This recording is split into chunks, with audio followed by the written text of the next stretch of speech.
uh, harus ada JKA berkelanjutan, ya. Tapi proporsinya memang akan dikurangi terus. Tapi pemerintah daerah juga legislatif dan eksekutif sudah mengatakan bahwa JKA tidak ditutup, tetapi dievaluasi kepesertaannya, ya.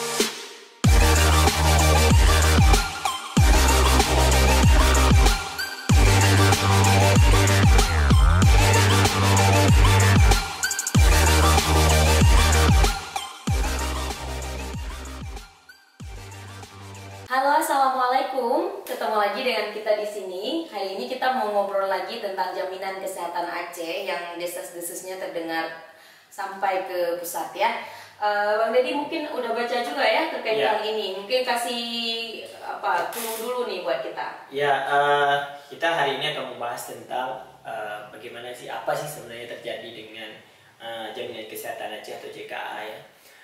Kita beberapa hari ini dihebohkan dengan beredar simpang siurnya beredar antara pemerintah Aceh tidak aware, ya, tidak peduli kepada rakyatnya. Ada yang mengatakan bahwa DPRA tidak, Dewan Perwakilan Aceh tidak peduli dengan rakyatnya, ya. Jadi kita di sini akan menarik beberapa persoalan di dalam hal BPJS ini, ya, kayak BPJS JKA, ya. Jadi di dalam JKA ini pertama dia berdiri dengan sendirinya dulu, ya, dengan bersendirian dulu dan sangat sukses terjadinya, ya, tanpa membayar premi. Pemerintah langsung membayar seberapa beban yang ditangguhkan oleh suatu tindakan medis. 2014 mulailah masuk, ya, BPJS, sehingga peraturannya adalah tidak boleh lagi di daerah menanggung jaminan kesehatan sendirinya. Jadi terintegrasilah antara BPJS ke dalam JKA ke dalam BPJS. Sebenarnya JKA itu sudah tidak ada, ya. Prosedurnya adalah semestinya JKA itu, program JKA itu tidak ada. Tapi dikarenakan JKA ini adalah produk politik, sehingga nama JKA ini terbawa-bawalah kembali. Ya, pernah berubah menjadi JKLA, pernah berubah lagi ke JKA di tahun Irwandi Yusuf, ya. Terus pertama kali Irwandi membayar premi, kalau kakak masih baca, adalah di level 600 miliar, ya, di setahun itu, ya. Itu beberapa koran atau beberapa MOU ada, itu 600 miliar itu setahun, ya. Terus beranjak ke waktu sampai waktu 2022 terakhir sudah 2021, ya, terakhir 1,1 triliun, ya. Terus di 2022 juga menganggarkan 1,2 triliun untuk premi BPJS. Itu belum lagi yang ditanggung oleh pemerintah daerah juga, ya. Program-program yang memang tidak ditanggung oleh BPJS hingga ditanggung oleh di JKA itu, ya, program di Pemdanya, di Dinas Kesehatan. Jadi kita bisa melihat beberapa yang kita mendengar pembicaraan dari juru bicara pemerintah Aceh mengatakan bahwa JKA ini tidak ditutup, tapi dievaluasi. Kerjasama antara pemerintah Aceh yang dievaluasi dengan BPJS. Ya, mungkin Kak Hanifah punya pengalaman dalam penelitian juga di dalam BPJS, ya. Pemerintah Aceh dan DPRA sudah 8 kali menyurati BPJS meminta data, kalau nggak salah, ya, 8 kali meminta data data premi yang dibayar oleh PBA dan PBN. Tapi sampai kisruh ini terjadi, belum pemerintah BPJS itu memberikan, ya. Terakhir saya juga melihat beberapa anggota dewan memposting di Facebooknya, termasuk dari Bang Tarmizi, ya, di Komisi 5 DPRA Aceh, mengatakan bahwa orang ini sudah BPJS sudah mulai melunak, ya, orang ini bertemu dengan BPJS pusat, ya, sehingga data-data sudah mulai dikasih, ya, dan juga dari DPRA. Tapi kita belum terima lagi nih respon dari pemerintah Aceh. Ini baru kita melihat dari sisi legislatifnya, eksekutifnya belum kita lihat ya. Legislatifnya DPRA mengatakan bahwa sudah mulai ada pembicaraan dengan BPJS pusat, tidak di BPJS Kanwil daerah. Kita juga melihat bahwa beberapa kenapa ini bisa terjadi pemutusan memang menjadi rancu ya, seperti tulisannya Kak Anifah hari ini di koran Islam di Indonesia juga mengatakan bahwa BPJS itu sudah tidak ada lagi ya. JKA itu tidak ada lagi, sudah integrasi. Bagaimana tuh Kak melihat seperti tulisan Kakak hari ini? Mungkin balik ke yang kasus isu tadi Bang Deddy ya, bahwa ternyata ada istilahnya ketertutupan data BPJS Kanwil ini terhadap Kanwil yang Aceh gitu ya. Mereka bukan Kanwil namanya ya, saya lupa istilahnya Kanwil. Ya.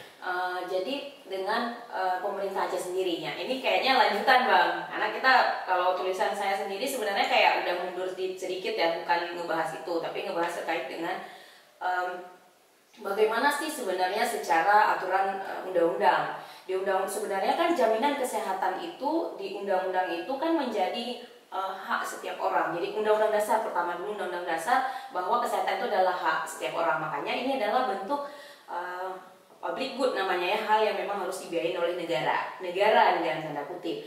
Nah, dalam perjalanannya sebelum JKN ada di 2014, jadi sudah ada beberapa daerah menerapkan jaminan kesehatan daerahnya dulu, Jamkesda. Itu semacam kayak simulasi sih Bang Deddy, bisa dibilang kayak siap nggak ya gitu. Beberapa kajian sebelum ada JKN itu sudah mengkaji tentang Jamkesda sendiri, daerah itu mampu nggak ya untuk bisa mengelola sendiri jaminan kesehatannya. Dan terbukti beberapa kajian, termasuk kajian-kajian profesor yang ada di UI juga menyebutkan bahwa ternyata syarat dengan janji politik, bahwa keuangan daerah itu sendiri, beberapa daerah itu tidak sanggup gitu. NTT juga punya jaminan kesehatan daerah gitu ya, dia tidak sanggup. Mereka namanya berbeda-beda. Kita kan selalu menamakan nama sendiri ya, kita dari Jamkesda itu berubah jadi nama Jaminan Kesehatan Aceh, JKRA. Tapi itu menunjukkan bahwa daerah-daerah itu telah diberi leluasa waktu itu untuk mengelola, mampu nggak. Walaupun kan pada dasarnya setiap daerah itu dapat uangnya juga dari APBN sebenarnya. Mungkin bisa dilihat lagi, cek data proporsinya berapa besar gitu. Tapi ketika memang daerah sudah mengelola sendiri dalam bentuk APBD atau PBA,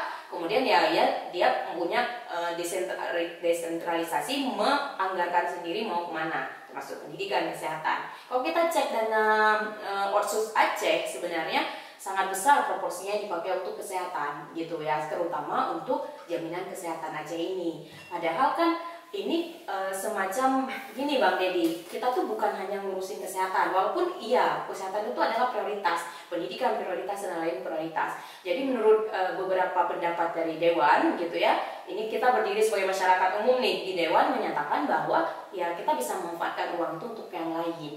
Dewan ini pun ketika memutuskan sesuatu itu dia pasti sudah riset dulu kan, siapa pesertanya, siapa yang kita bayar selama ini, bagaimana ceritanya, hingga akhirnya bisa nggak ini tidak didanain lagi. Kalau kata Bang Deddy tadi 1,1 triliun, dan itu bukan uang yang sedikit untuk dianggarkan kepada jaminan kesehatan. Nah lanjutan cerita tadi ya, lanjutan isu tadi bahwa ternyata akhirnya Dewan pun mengaku bahwa BPJS selama ini tidak terbuka datanya gitu. Sebenarnya ini bukan hal yang asing lagi Bang Deddy. Di pusat pun Kementerian Kesehatan itu sering sekali mendapati masalah, mereka tidak bisa mengakses data BPJS dengan mudah. Padahal sama-sama badan pemerintah gitu. Kemudian BPJS masih ada ego sektoralnya, ya dia impres instruksi presiden, dia tidak di bawah siapa-siapa gitu. Padahal kan kalau kasusnya di Aceh ya sama aja, dinas kesehatan juga ngurusin kesehatan, BPJS Kanwil Aceh atau Kanwil daerah yang beberapa di daerah juga ngurusin jaminan kesehatan di daerah gitu. Jadi kan semestinya di sini kita bisa lihat ya, ada ego sektoral juga baik terkait data sendiri maupun yang lain-lain gitu Bang Deddy. Ya, make sense ya. Jadi 8 kali pemerintah Aceh mau Dewan Legislatif mau Eksekutif menyuratin BPJS meminta data, tidak diberikan. Apalagi seperti Kak Anifah katakan tadi bahwa di Kementerian Kesehatan juga tidak akan mudah memberikan data kepesertaan BPJS atau data-data lain untuk kementerian oleh BPJS ya. Sehingga perlu ditekankan bahwa Kak Anifah ya, perlu ditekankan bahwa BPJS atau ini harus sinkronisasi dulu datanya ya. Terus kita bisa melihat bahwa sebagai orang awam daripada tentang jaminan kesehatan atau misalnya daripada masyarakat biasa mengatakan bahwa harus ada JKA berkelanjutan ya, tapi proporsinya memang akan dikurangi terus. Tapi pemerintah daerah juga legislatif dan eksekutif sudah mengatakan bahwa JKA tidak ditutup, tetapi dievaluasi kepesertaannya ya. Jadi nanti di JKA itu ada proporsinya memang betul-betul ditanggung premi oleh pemerintah Aceh ya, seperti misalnya orang prasejahtera, orang-orang yang memang berhak untuk mendapatkan jaminan kesehatan. Tapi tidak semua orang mendapatkan lagi, tapi nanti ada yang diklaim oleh atau dibayarkan oleh BPJS secara nasional asuransinya, atau misalnya klaim yang dibayar oleh nasional ya, sehingga yang betul-betul yang Aceh kelola itu adalah berapa persen, misalnya nanti di bawah 1 juta atau di bawah 1,5 juta misalnya peserta, itu yang akan dibayar selanjutnya.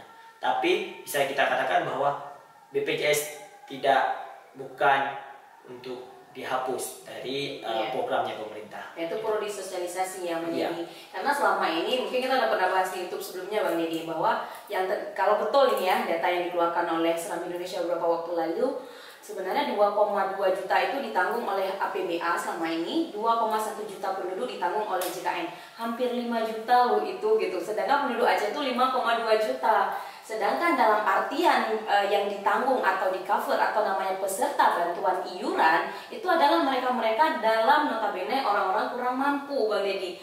Jadi kalau misal kita bilang 2,1 oleh Aceh, 2,2 ditanggung oleh Aceh, 2,1 ditanggung oleh pemerintah pusat, 4, sekian, kita tuh emang orang miskin, kan nggak make sense ya Bang Deddy. Sedangkan ya, kita jadi kemiskinan nggak sinkron. Itu juga Kak, misalnya kita datang ke BPJS buat pesertaan langsung otomatis tanpa menanyakan sesuatu masuk ke dalam PBI punya JKA ya, tidak diarahkan kepada Mandiri dan tidak diarahkan kepada PBI-nya JKN. Tapi saya udah bisa pastikan, saya beberapa kali ke BPJS juga orang ini akan mengasihkan, oh ya udah masuk aja ke JKA, premi JKA yang oleh pemerintah daerah, masuk aja pemerintah.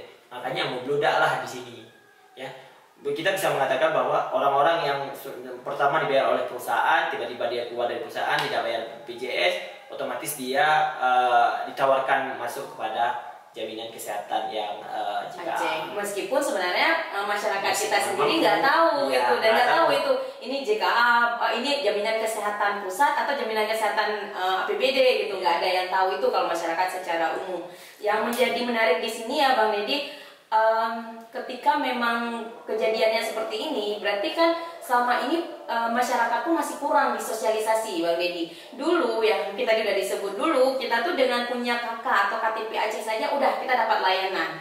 Dan dengan negara manapun itu tidak terjadi gitu. Jadi tadi kayaknya hebat Aceh nih. Ya makanya kan dari dulu memang sudah mampu dikerjakan dari 2007 sampai 2014 ya. 2010. Iya 2010 ya, 2010 sampai 2014. 4 tahun itu pemerintah Aceh tidak ada isu kekurangan duit ya, isu kekurangan defisit anggaran untuk membiayai program JKA. Sesudah masuk kepada BPJS selalu sudah pemerintah daerah selalu mengatakan defisit sampai bulan sekian sanggup, sampai bulan sekian sampai Maret selalu. Maret, April, September ya, selalu begitu yang akan dilontarkan oleh pemerintah baik eksekutif maupun legislatif.